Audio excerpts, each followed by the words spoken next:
बघा बाळांनो, आपण साधी वजाबाकी शिकलो आहोत, हातचा वजाबाकी शिकलो आहोत, पण आज आपण गणितातील गंमत जंमत म्हणजेच शून्याची वजाबाकी असलेलं उदाहरण, ते पण हातच्या वजाबाकीचं कसं सोडवायचं ते आज आपण शिकणार आहोत. बघा काय करायचं आता, 80 वजा 47.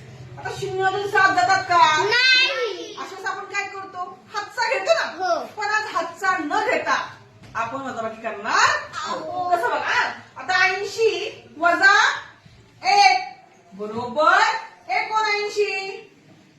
47 वजा 1 बरोबर 46.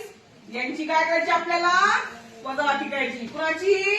79 वजा 47 ची. आपण काय केलं, 80 वजा 1 79, 47 वजा 1 46. यांची काय करायची, वजाबाकी करायची. 9तून 6 गेले, 3 राहिले. बरोबर का? 7मधून 4 गेले, 3 राहिले.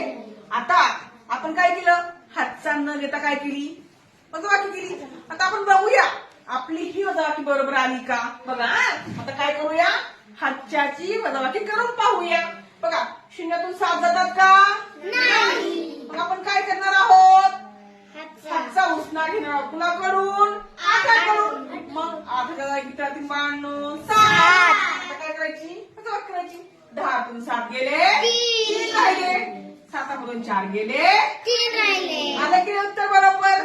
अगदी सारखं आलं की नाही? उत्तर आणि हे बरोबर आलं की नाही? मला आवडली काही गंमत जम्मत?